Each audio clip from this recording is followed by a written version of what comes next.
Sugar വരുന്നതിന് മുന്നോടിയായി നമ്മുടെ ശരീരം കാണിച്ചു തരുന്ന ലക്ഷണങ്ങൾ എന്തൊക്കെയാണ്? ഷുഗർ കൂടിക്കഴിഞ്ഞാൽ നമ്മൾ നിസാരമാക്കുന്ന ചില ശരീരം കാണിച്ചു തരുന്ന അടയാളങ്ങൾ എന്തൊക്കെയാണ്? ഇനി നമ്മുടെ ശരീരത്തിൽ ഷുഗർ കൂടിയാൽ എന്തൊക്കെ പ്രശ്നങ്ങൾ അല്ലെങ്കിൽ കോംപ്ലിക്കേഷൻസ് ഉണ്ടാകുന്നുണ്ട്? ഈ കൂടിയ ഷുഗർ എങ്ങനെ നമുക്ക് നോർമൽ ലെവലിലേക്ക് എത്തിക്കാം എന്നിങ്ങനെയുള്ള കാര്യങ്ങളൊക്കെയാണ് ഇന്ന് ഈ വീഡിയോയിൽ ഡിസ്കസ് ചെയ്യുന്നത്. ഞാൻ doctor Sreekala, senior consultant, doctor Basil Somaya hospital, Pandikkad, Malappuram ജില്ല. അപ്പോൾ ആദ്യം നമുക്ക് ഷുഗറിൻ്റെ ഏർലി സൈൻസ് അല്ലെങ്കിൽ ഫസ്റ്റ് സ്റ്റാർട്ട് ചെയ്യുമ്പോൾ തന്നെയുള്ള ലക്ഷണങ്ങൾ എന്തൊക്കെയാണ് എന്ന് നോക്കാം. ഇത് പ്രധാനമായിട്ടും പോളിഫാജിയ, പോളിഡിപ്സിയ, പോളിയൂറിയ ഇത് മൂന്നുമായിട്ടാണ് നമ്മൾ പറയുന്നത്. നമുക്കറിയാം ഷുഗർ അല്ലെങ്കിൽ ഡയബറ്റീസ് എന്ന് പറയുമ്പോൾ നമ്മുടെ ബ്ലഡ് അല്ലെങ്കിൽ രക്തത്തിലുള്ള ഷുഗറിൻ്റെ അളവ് കൂടി നിൽക്കുന്ന ഒരു അവസ്ഥയാണിത്. നമ്മുടെ രക്തത്തിലെ ഷുഗറിനെ കൺട്രോൾ ചെയ്യുന്നത് ഇൻസുലിൻ എന്ന് പറഞ്ഞ ഒരു ഹോർമോണാണ്. ഇത് പാൻക്രിയാറ്റിക് ഗ്രന്ഥിയാണ് ഉൽപ്പാദിപ്പിക്കുന്നത്.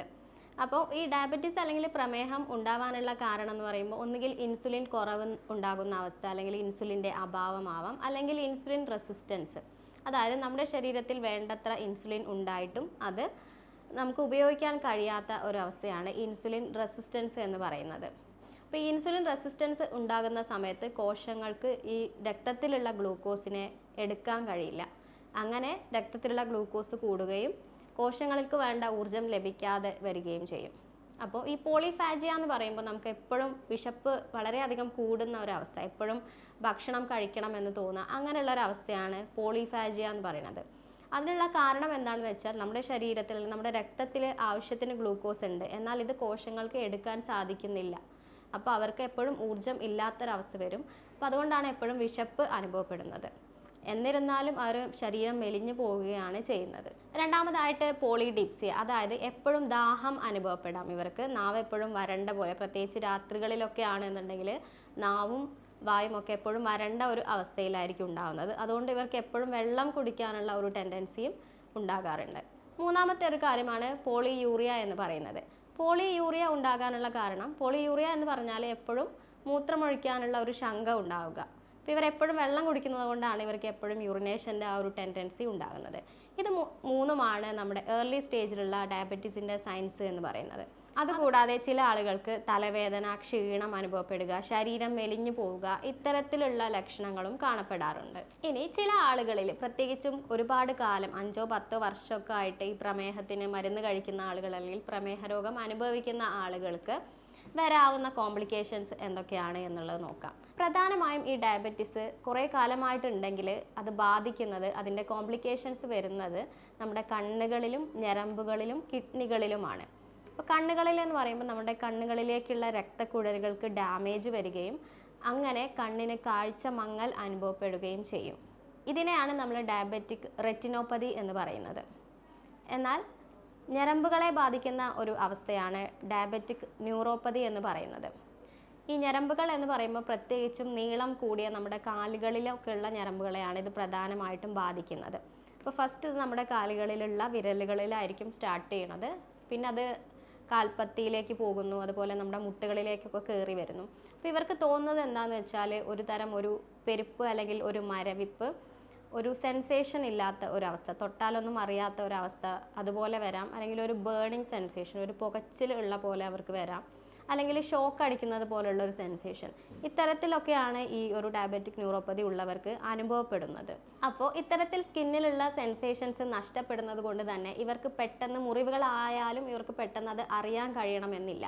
അപ്പോൾ ഇത്തരക്കാർ പ്രത്യേകം ശ്രദ്ധിക്കേണ്ട ഒരു കാര്യമാണ്, നിങ്ങളുടെ കാലുകളിൽ എവിടെയെങ്കിലും മുറിവുകളായിട്ടുണ്ടോ എന്നുള്ളത് എന്നും നിങ്ങൾ ചെക്ക് ചെയ്യുക. ഇത് ശ്രദ്ധിച്ചിട്ടില്ല എന്നുണ്ടെങ്കിൽ ഇത് ചിലപ്പോൾ മുറിവുകൾ വ്രണങ്ങളായിട്ട് പഴുക്കാനൊക്കെ ഉള്ള സാധ്യത വളരെ കൂടുതലാണ്. അതുകൊണ്ട് നിങ്ങൾ എന്നും ഇത് ചെക്ക് ചെയ്യേണ്ടതാണ്.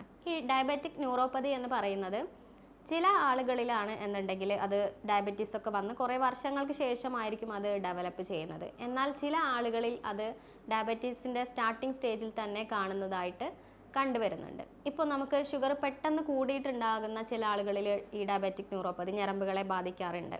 അത് നമുക്ക് ഷുഗർ കൺട്രോളിലേക്ക് എത്തുമ്പോഴേക്കും തന്നെ നമുക്കത് അവരുടെ ഇത്തരത്തിലുള്ള ഞരമ്പിൻ്റെ ബുദ്ധിമുട്ടുകളൊക്കെ മാറിക്കിട്ടുന്നതാണ്. എന്നാൽ കാലക്രമേണ ഒരുപാട് വർഷങ്ങൾക്ക് ശേഷം ഗ്രാജ്വലി വന്ന ഒരു ഡയബറ്റിക് ന്യൂറോപ്പതി ആണെന്നുണ്ടെങ്കിൽ നമുക്ക് അതിൻ്റെ സിംറ്റം വൈസ് മാനേജ് ചെയ്ത് പോകാനും അതുപോലെ ഇനി അത് കൂടാതിരിക്കാനും ഉള്ള ട്രീറ്റ്മെൻറ്റുകൾ എടുക്കാവുന്നതാണ്. അപ്പോൾ ഇത്തരക്കാർ ശ്രദ്ധിക്കേണ്ട ഒരു കാര്യം എന്ന് പറയുന്നത്, ഇവർ സ്മോക്കിംഗ് ശീലമുള്ളവരാണെന്നുണ്ടെങ്കിൽ അത് തീർച്ചയായിട്ടും അവർ നിർത്തുക എന്നുള്ളതാണ്. കാരണം സ്മോക്കിംഗ് ഉള്ള ആളുകൾക്ക് ഈ ഡയബറ്റീസ് ഉള്ള അവരാണെന്നുണ്ടെങ്കിൽ അത് ന്യൂറോപ്പതിയിലേക്ക് പോകാൻ, ഞരമ്പുകളെ ബാധിക്കാനുള്ള സാധ്യത വളരെ വേഗത്തിൽ, കുറച്ചും കൂടി വേഗത്തിൽ കണ്ടുവരുന്നുണ്ട്. കൂടാതെ ഇവർ അമിതവണ്ണം കൺട്രോൾ ചെയ്യുക, എക്സസൈസ് ചെയ്യുക, ഇങ്ങനെയുള്ള കാര്യങ്ങളും ഇവർ ചെയ്യേണ്ടതാണ്. ഇനി ഈ ഡയബറ്റീസ് ബാധിക്കുന്ന മറ്റൊരു പ്രധാനപ്പെട്ട അവയവമാണ് നമ്മുടെ കിഡ്നി അല്ലെങ്കിൽ വൃക്കകൾ എന്ന് പറയുന്നത്. വൃക്കരോഗം അല്ലെങ്കിൽ കിഡ്നി ഫെയിലിയർ വരാനുള്ള ഒരു കാരണമാണ് നമ്മുടെ പ്രമേഹം അല്ലെങ്കിൽ ഡയബറ്റീസ് എന്ന് പറയുന്നത്. എന്നാൽ വൃക്കരോഗം മറ്റ് പല കാരണങ്ങൾ കൊണ്ടും വരാം. ഹൈപ്പർ ടെൻഷൻ ഉള്ളവരിൽ മറ്റ് പല അസുഖങ്ങൾ കൊണ്ടും വരാം. പക്ഷേ ഒരു കാരണം എന്ന് പറയുന്നത് പ്രമേഹമാണ്. അപ്പം നിങ്ങളുടെ വൃക്കകളെ ഈ പ്രമേഹം ബാധിച്ചിട്ടുണ്ടോ എന്നുള്ളത് നിങ്ങൾ നേരത്തെ തന്നെ കണ്ടെത്തുക എന്നുള്ളത് വളരെ ഇമ്പോർട്ടൻ്റ് ആയിട്ടുള്ള ഒരു കാര്യമാണ്. അതിന് പല ടെസ്റ്റുകളും ഇന്ന് അവൈലബിൾ ആണ്. വെറും ഒരു ക്രിയാറ്റിൻ ചെക്ക് ചെയ്തതുകൊണ്ട് മാത്രം ഈ പ്രമേഹം നിങ്ങളുടെ വൃക്കകളെ ബാധിച്ചിട്ടില്ല എന്ന് നമുക്ക് പറയാൻ പറ്റില്ല. ക്രിയാറ്റിൻ നോർമലായി എന്ന് വിചാരിച്ച് വേറെ കുറച്ച് ടെസ്റ്റുകൾ കൂടെ ഉണ്ട്. അതും കൂടി നോർമൽ ആണെങ്കിൽ മാത്രമേ നമുക്ക് ആ ഒരു കിഡ്നികളെ ബാധിച്ചിട്ടില്ല എന്നുള്ളത് പറയാൻ കഴിയുള്ളൂ. അപ്പോൾ അതിൽ നമ്മൾ റീനൽ ഫംഗ്ഷൻ ടെസ്റ്റിൽ വരുന്ന സെറം, യൂറിയ, ക്രിയാറ്റിൻ, അതുപോലെ തന്നെ യൂറിക് ആസിഡ് എന്നിവ നിങ്ങൾ ചെക്ക് ചെയ്ത് നോക്കുക. കൂടാതെ വളരെ ഇമ്പോർട്ടൻ്റ് ആയിട്ടുള്ള ഒരു ടെസ്റ്റാണ് urine albumin creatine ratio, UACR. അപ്പോൾ ഇത് ടെസ്റ്റ് ചെയ്യുമ്പോൾ വളരെ നേരത്തെ തന്നെ നമുക്ക് കിഡ്നി ഡിസീസ് വന്നിട്ടുണ്ടോ എന്നുള്ള കാര്യം നമുക്ക് അറിയാൻ പറ്റുന്നതാണ്. ഇനി പ്രമേഹം കിഡ്നിനെ ബാധിക്കുന്നത് ടൈപ്പ് 1 ഡയബറ്റീസിലും ടൈപ്പ് 2 ഡയബറ്റീസിലും വ്യത്യസ്തമായിട്ടാണ്. ഇപ്പോൾ ടൈപ്പ് 2 ഡയബറ്റീസ് ആകുമ്പോൾ കുറച്ചും കൂടി ടൈം എടുത്തിട്ടായിരിക്കും, ഒരു 8 to 10 years ഒക്കെ എടുത്തിട്ടായിരിക്കും കിഡ്നീനെ ബാധിക്കുന്നുണ്ടാവുക. എന്നാൽ ടൈപ്പ് 1 ഡയബറ്റീസിൽ ഇത് കുറച്ചുകൂടെ നേരത്തെ ആവാനുള്ള സാധ്യത കൂടുതലാണ്. കൂടാതെ മറ്റൊരു ടെസ്റ്റാണ് നമ്മുടെ GFR അല്ലെങ്കിൽ ഗ്ലോമറുലാർ ഫിൽട്രേഷൻ റേറ്റ് എന്ന് പറയുന്നത്. GFR എന്ന് വെച്ചാൽ നമ്മുടെ 2 വൃക്കകളും 1 മിനിറ്റ് സമയം കൊണ്ട് എത്രത്തോളം രക്തശുദ്ധീകരണം നടത്തുന്നു എന്നുള്ളതിൻ്റെ ഒരു ആവറേജ് കണക്കാണ് ഈ GFR. നോർമലി 90 മുതൽ 100 ml വരെയാണ് GFRൻ്റെ റേറ്റ് എന്ന് പറയുന്നത്. എന്നാൽ ഇത് 60 ml കുറവാണെങ്കിൽ അത് വളരെ അപകടകരമായിട്ടുള്ള ഒരു കാര്യം തന്നെയാണ്. അപ്പം നമ്മൾ GFR എസ്റ്റിമേറ്റ് ചെയ്യുക എന്നുള്ളതും വളരെ ഇമ്പോർട്ടൻ്റ് ആയിട്ടുള്ള ഒരു ടെസ്റ്റ് തന്നെയാണ്. അതുപോലെ ഈ പ്രമേഹവും BP-യും ഒരുമിച്ച് കാണുന്ന ചില ആളുകൾ വളരെ ശ്രദ്ധിക്കേണ്ട ഒരു കാര്യമാണ്. വളരെ അപകടകരമായിട്ടുള്ള ഒരു സിറ്റുവേഷനാണ്. നിങ്ങൾ തീർച്ചയായിട്ടും അത് കൺട്രോളിൽ കൊണ്ടുപോകുക എന്നുള്ളത് വളരെ ഇമ്പോർട്ടൻ്റ് ആണ്. അപ്പോൾ ഈ കിഡ്നീനെയൊക്കെ ബാധിക്കാതിരിക്കാൻ ഈ പ്രമേഹമുള്ളവർ ചെയ്യേണ്ടത് അവരവരുടെ പ്രമേഹത്തിനെ കൺട്രോൾ ചെയ്യുക.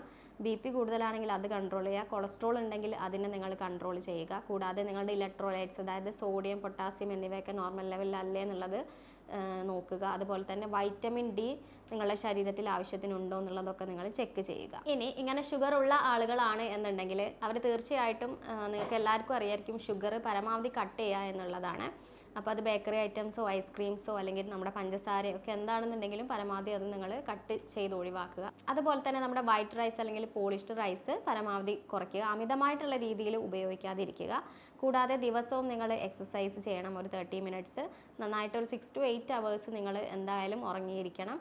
സ്ട്രെസ്സ് ഉള്ള ആളുകളാണ് എന്നുണ്ടെങ്കിൽ സ്ട്രെസ്സ് മാനേജ് ചെയ്യാൻ യോഗ, മെഡിറ്റേഷൻ പോലുള്ള കാര്യങ്ങളൊക്കെ ചെയ്യുക. പിന്നെ വൈറ്റമിൻ D കിട്ടാൻ വേണ്ടിയിട്ട് നിങ്ങൾക്ക് ദിവസവും സൂര്യപ്രകാശം കൊള്ളാവുന്നതാണ്. കൂടാതെ omega-3 ഫാറ്റി ആസിഡ്സ് അടങ്ങിയിട്ടുള്ള നമ്മുടെ ചെറു മത്സ്യങ്ങളൊക്കെ ധാരാളമായിട്ട് നിങ്ങൾ കഴിക്കുക. മത്തി, അയല, ചൂര, നത്തോലി പോലുള്ള മത്സ്യങ്ങൾ ധാരാളമായിട്ട് കഴിക്കുക. നിങ്ങൾക്ക് ഏതെങ്കിലും രീതിയിലുള്ള ഫാസ്റ്റിംഗ്, ഇൻ്റർമീഡിയറ്റ് ഫാസ്റ്റിംഗ് ഒക്കെ നിങ്ങൾക്ക് എടുക്കാവുന്നതാണ്. കൂടാതെ നിങ്ങൾ തീർച്ചയായിട്ടും ഇലക്കറികൾ ഭക്ഷണത്തിൽ ഉൾപ്പെടുത്താൻ വേണ്ടിയിട്ട് ശ്രദ്ധിക്കുക. ഇലക്കറികൾ എന്ന് പറയുമ്പം ചീര, മുരിങ്ങയില, പയറില അങ്ങനെയുള്ള കാര്യങ്ങളൊക്കെ നിങ്ങൾ ഭക്ഷണത്തിൽ ഉൾപ്പെടുത്തുക. നിങ്ങൾക്ക് ബദാം, വാൾനട്ട്സ് പോലുള്ള നട്ട്സ് ഭക്ഷണത്തിൽ ഉൾപ്പെടുത്താവുന്നതാണ്. കൂടാതെ നല്ല ലീൻ പ്രോട്ടീൻ, ചിക്കൻ ഒക്കെ നിങ്ങൾക്ക് കഴിക്കാവുന്നതാണ്. എന്നാൽ റെഡ് മീറ്റുകൾ പരമാവധി ഒഴിവാക്കാൻ വേണ്ടിയിട്ട് ശ്രദ്ധിക്കുക. മുട്ട കഴിക്കാവുന്നതാണ്. മുട്ടയുടെ വെള്ള കഴിക്കുന്നതായിരിക്കും ഒന്നുകൂടെ നല്ലത്. അപ്പോൾ ഇത്രയും കാര്യങ്ങളൊക്കെ നിങ്ങൾ ശ്രദ്ധിക്കുക. ഇപ്പോൾ നിങ്ങൾ കഴിക്കുന്ന സമയത്ത് ഇപ്പം കാർബോഹൈഡ്രേറ്റ് ആണെങ്കിലും പ്രോട്ടീൻ ആണെന്നുണ്ടെങ്കിലും ഒരു മിതമായ രീതിയിൽ കഴിക്കുക. അപ്പോൾ ഇത് പറയുകയാണെന്നുണ്ടെങ്കിൽ ഒരു പ്ലേറ്റിനെ 4 ആക്കിയിട്ട് ഡിവൈഡ് ചെയ്യുക. അതിൽ ഒരു ഭാഗത്ത്, 1/4 ഭാഗത്ത് നിങ്ങൾ കാർബോഹൈഡ്രേറ്റ്, ചോറാവാം, ഗോതമ്പാവാം, ചപ്പാത്തി അങ്ങനെയുള്ളത് കഴിക്കുക. 1/4 ഭാഗത്ത് നിങ്ങൾ പ്രോട്ടീൻ എടുക്കുക. അതായത് ഫിഷ് ആവാം, മുട്ടയാവാം, നല്ല ചിക്കൻ ആവാം, അങ്ങനെയുള്ള 1/4 ഭാഗം പ്രോട്ടീൻ എടുക്കുക. 1/4 ഭാഗം വെജിറ്റബിൾസ്, നല്ല പല കളറിലുള്ള വെജിറ്റബിൾസ്, ബീട്രൂട്ട്, തക്കാളി, ക്യാരറ്റ് അങ്ങനെയുള്ള വെജിറ്റബിൾസ്. 1/4 ഭാഗം നിങ്ങൾക്ക് എന്തെങ്കിലും ഫ്രൂട്ട്സ്, ലോ ഗ്ലൈസീമിക് ഇൻഡെക്സ് ഉള്ള ഫ്രൂട്ട്സ് എടുക്കുക. അതായത് നമ്മുടെ ആപ്പിൾ, സബർജില്ല, പേരയ്ക്ക അങ്ങനെയുള്ള ഫ്രൂട്ട്സൊക്കെ ഇവർക്ക് മിതമായ രീതിയിൽ കഴിക്കാവുന്നതാണ്. ഡയബറ്റീസ് ഉള്ളവർക്ക് അതും എടുക്കുക. ഇങ്ങനെയുള്ളൊരു ഡയറ്റാണ് നിങ്ങൾ ഫോളോ ചെയ്യേണ്ടത്.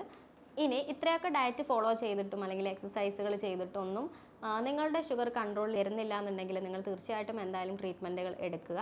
അപ്പോൾ ഞാനൊരു ഹോമിയോപ്പതിക് ഡോക്ടർ ആയതുകൊണ്ട് തന്നെ ഹോമിയോപ്പതിയിൽ ഇതിന് എന്താണ് ചെയ്യുന്നത് എന്ന് പറയാം. നമ്മളിവിടെ ഒരു ഹോളിസ്റ്റിക് അല്ലെങ്കിൽ കോൺസ്റ്റിറ്റ്യൂഷണൽ അപ്രോച്ചിലൂടെയാണ് ട്രീറ്റ്മെൻറ്റ് നടത്തുന്നത്. അതിനായിട്ട് രോഗിയുടെ ശാരീരികമായിട്ടുള്ള ലക്ഷണങ്ങളും മാനസികമായിട്ടുള്ള ലക്ഷണങ്ങളും എല്ലാം നമ്മൾ കൺസിഡർ ചെയ്യുന്നു. അതിനായി നമ്മൾ യൂറോപ്യൻ നിർമ്മിത സോഫ്റ്റ്വെയറും ആർട്ടിഫിഷ്യൽ ഇൻ്റലിജൻസും ഉപയോഗിക്കുന്നുണ്ട്. അതിനുശേഷം ജർമ്മൻ പൊട്ടൻസി മെഡിസിൻസ് ആണ് ഈ ട്രീറ്റ്മെൻറ്റിനായിട്ട് ഉപയോഗിക്കുന്നത്. അതുകൊണ്ട് തന്നെ ഇതിന് യാതൊരുവിധ പാർശ്വഫലങ്ങളും ഉണ്ടായിരിക്കുന്നതല്ല. ഹോസ്പിറ്റലിൽ നേരിട്ട് വരാൻ ബുദ്ധിമുട്ടുള്ളവർക്ക് ഓൺലൈൻ കൺസൾട്ടേഷനിലൂടെ നമ്മൾ മരുന്നുകൾ വീട്ടിലെത്തിക്കുന്നതായിരിക്കും. ഇതുമായി ബന്ധപ്പെട്ട് നിങ്ങൾക്ക് എന്തെങ്കിലും സംശയങ്ങളുണ്ടെങ്കിൽ താഴെ ഞാൻ എൻ്റെ വാട്സപ്പ് നമ്പർ കൊടുക്കുന്നുണ്ട്. അതിൽ നിങ്ങൾക്ക് എന്നെ കോൺടാക്ട് ചെയ്യാവുന്നതാണ്. സ്നേഹത്തോടെ doctor Sreekala, senior consultant, doctor Basil Somaya hospital, Pandikkad, Malappuram ജില്ല.